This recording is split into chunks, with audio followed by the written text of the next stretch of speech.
YouTube पर KBC news देखने के लिए पहले सब्सक्राइब बटन दबाएं और फिर बेल आइकॉन दबाएं। Facebook पर केबीसी न्यूज को देखने के लिए हमारे Facebook पेज के लाइक बटन को दबाएं। आइए जानते हैं आज की कुछ प्रमुख अंतर्राष्ट्रीय खबरों को। उससे पहले एक नजर आज के हेडलाइंस पर। कोरोना का भारत में कब होगा अंत, विशेषज्ञों ने आकलन कर बताया। अनामिका शुक्ला के मामले का तार, मैनपुरी से जुड़े शिक्षिका ने पुलिस को बताई चौंकाने वाली बातें। एलएसी विवाद पर करीब 5.5 घंटे चली बातचीत, भारत ने चीन की सेना से पीछे हटने को कहा। मॉनसून ने पकड़ी रफ्तार, अगले हफ्ते दक्षिण और मध्य भारत में होगी जमकर बारिश। विश्वविद्यालय खुलने पर ऑफलाइन परीक्षा आयोजित करेगा जेएनयू, अकादमिक कैलेंडर में किया बदलाव।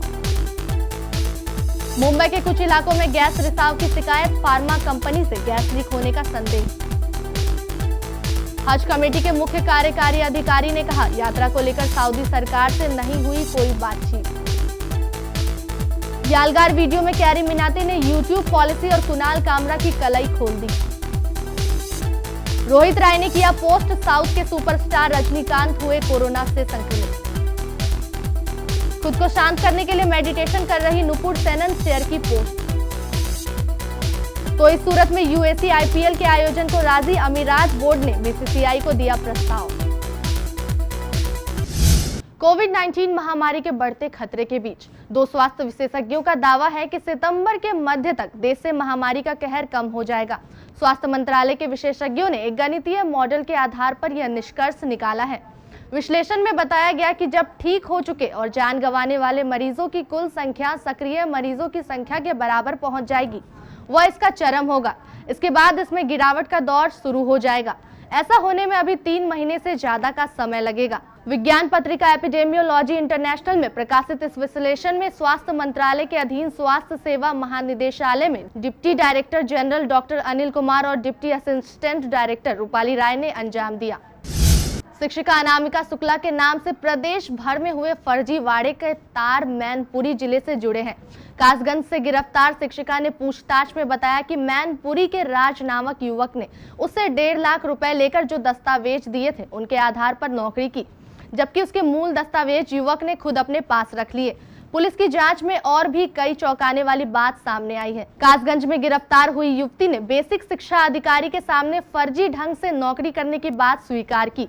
उसने बताया कि वर्ष 2018 में उसने कासगंज के कस्तूरबा गांधी आवासीय विद्यालय में पूर्णकालिका शिक्षक के रूप में जो नौकरी पाई वो फर्जी दस्तावेजों के आधार पर पाई। युवती ने अपना नाम प्रिया बताया। वो फर्रुखाबाद के लखनपुर की रहने वाली है। मैनपुरी जिले के राज नामक के युवक ने उसे झांसा दिया कि वो ऐसे दस्तावेज उपलब्ध करा देगा कि हर हाल में पूर्णकालिक शिक्षिका के रूप में नौकरी मिल जाएगी। इसके लिए युवक ने शिक्षिका से 1.5 लाख रुपए लिए थे। भारत चीन सीमा विवाद में लेफ्टिनेंट जनरल स्तर की बातचीत में भारत ने 2 टूक कहा है कि अप्रैल 2020 की स्थिति सीमा पर कायम हो। वार्ता के दौरान भारत ने चीनी सेना से पीछे हटने को कहा। वहीं सीमा पर सड़क निर्माण रोकने की चीन की मांग को भारत ने खारिज कर दिया। भारतीय पक्ष की ओर से बातचीत का नेतृत्व लेफ्टिनेंट जनरल हरिंदर सिंह ने किया। चीन की सीमा के अंतर्गत मोल्डो चुशुल ने हुई बातचीत करीब 5.5 घंटे तक चली। इसमें कोई नतीजा नहीं निकला, लेकिन दोनों पक्षों ने अपनी मांग को एक दूसरे के सामने रखा। सूत्रों के मुताबिक बातचीत सकारात्मक माहौल में हुई। इससे आगे बातचीत का रास्ता खुला हुआ है। कोरोना वायरस संकट के बीच मौसम विभाग ने देश को राहत भरी खबर दी है। मौसम विभाग के मुताबिक मॉनसून तेजी से आगे बढ़ रहा है। अगले हफ्ते देश के कई राज्यों में जमकर बारिश होने की संभावना है, लिहाजा लोगों को गर्मी से राहत मिलेगी। आईएमडी के महानिदेशक मृत्युंजय महापात्र का कहना है कि अगले हफ्ते बंगाल की खाड़ी के ऊपर कम दबाव का क्षेत्र बनेगा और ओडिशा की ओर से आगे बढ़ सकता है। लिहाजा दबाव कम होने के कारण चक्रवाती प्रवाह बनेगा, लिहाजा अच्छी और भारी बारिश होने की संभावना है। जवाहरलाल नेहरू विश्वविद्यालय ने 30 मई को गृह मंत्रालय की तरफ से जारी दिशा निर्देशों के बाद अपने अकादमिक कैलेंडर में बदलाव किया है, जिसके तहत 31 जुलाई तक मूल्यांकन की प्रक्रिया उन्हीं छात्रों के लिए आयोजित की जाएगी जो इस बीच ऑनलाइन परीक्षा में शामिल हुए हैं। वहीं जो छात्र ऑनलाइन परीक्षा में शामिल नहीं हो पाएंगे उनके लिए विवि खुलने पर ऑफलाइन परीक्षा का आयोजन किया जाएगा। जेएनयू ने 9 मई को जारी विंटर सेमेस्टर के लिए अकादमिक कैलेंडर जारी किया था, जिसके तहत छात्रों को 25 जून से 30 जून के बीच वापस परिसर में लौटने को कहा था। इसके बाद 31 जुलाई तक परीक्षा व मूल्यांकन करने की घोषणा की थी। इसी संदर्भ में जेएनयू की तरफ से 1 जून को नई अधिसूचना जारी की गई, जिसके अनुसार छात्रों के वापस लौटने को लेकर जेएनयू प्रशासन नई तारीखों का ऐलान करेगा। महाराष्ट्र कोरोना वायरस से सबसे अधिक प्रभावित राज्य है। कुछ ही दिन पहले राज्य ने निसर्ग तूफान का सामना किया और अब मुंबई के कुछ इलाकों में गैस रिसाव की शिकायतें मिली है।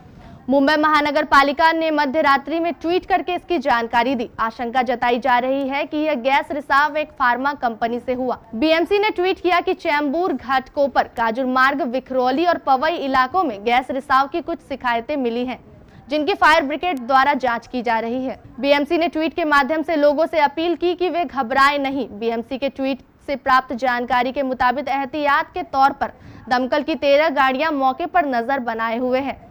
बीएमसी ने ट्वीट करके लोगों से कहा कि अगर उन्हें किसी तरह की दुर्गंध के कारण परेशानी हो रही है तो वे अपने चेहरे को गीले तौलिए या कपड़े से ढक लें। कोरोना महामारी के कारण इस साल भारत से हज पर लोगों के जाने की संभावना बहुत कम है। सऊदी अरब की सरकार ने अब तक हज यात्रा को लेकर हज कमेटी ऑफ इंडिया को कोई स्पष्ट जानकारी नहीं दी है।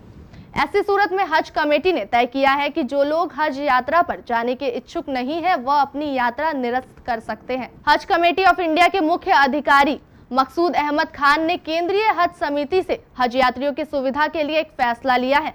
खान ने कहा कि तैयारी के लिए केवल कुछ ही सप्ताह बचे हैं और अब तक हज यात्रा के बारे में सऊदी अरब में अधिकारियों से कोई संवाद नहीं हुआ है। उधर भारतीय हज कमेटी ने एक परिपत्र के माध्यम से हज 2020 पर जाने के लिए चयनित लोगों से कहा है कि हज पर नहीं जाने की इच्छा रखने वाले लोग अपना पैसा वापस ले सकते हैं। जैसा कि कैरी मिनाती के वीडियो टाइटल यलगार से ही लग रहा है कि कैरी मिनाती रोस्ट करने से पीछे नहीं हटेगा, चाहे जो भी हो, यहाँ तक कि उसकी आय का जरिया माने जाने वाले यूट्यूब प्लेटफॉर्म ही क्यों ना हो। कैरी का यह वीडियो उसके पिछले YouTube versus TikTok roasting video की तरह ही व्यूज, लाइक्स और कमेंट के मामले में रिकॉर्ड बना रहा है और बाकी यूट्यूबर्स के साथ ही टिकटॉकर्स की भी आंखें फटी की फटी है। चलिए जानते हैं जरा कुछ ऐसी बातें जो पिछले 1 महीने से सोशल मीडिया पर छाई है। बीते 1.5 महीने के दौरान सोशल मीडिया पर एक ऐसा ही नाम सबसे ज्यादा चर्चा में है, जिसे गाली देना पसंद है, जिसके वीडियोस को करोड़ों लोगों तक पहुंचने में महज घंटे लगते हैं और जिसे भारत में रोस्ट करने वाला बादशाह माना जाता है। रोस्ट यानी दूसरों की करनी पर अपनी कथनी से ऐसी तैसी करना। हमने सामान्य भाषा में आपको रोस्टिंग का मतलब बताने की कोशिश की। हम यहाँ बात कर रहे हैं यूट्यूब सेंसेशन अजय नागर की, जिसे यूट्यूब की दुनिया में कैरी मिनाती के नाम से जाना जाता है।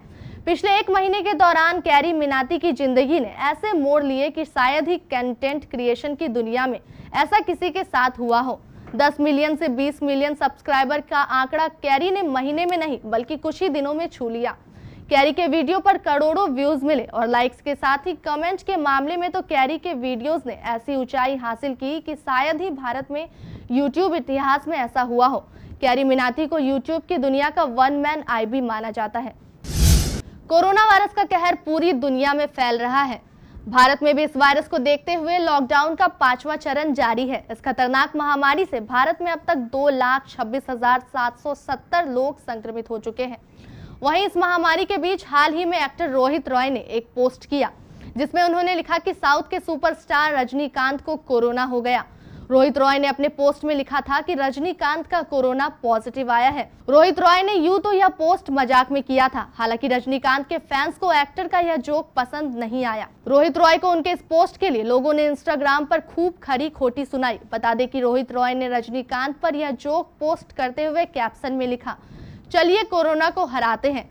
जब आप काम पर वापस जाएं तो सुरक्षित रहें, अपना मास्क पहने और बार बार हाथ धोएं और उन्हें सैनिटाइज करें जितना आप कर सकते हैं। वायरस हमें तब तक नुकसान नहीं पहुंचा सकता जब तक हम नहीं चाहते।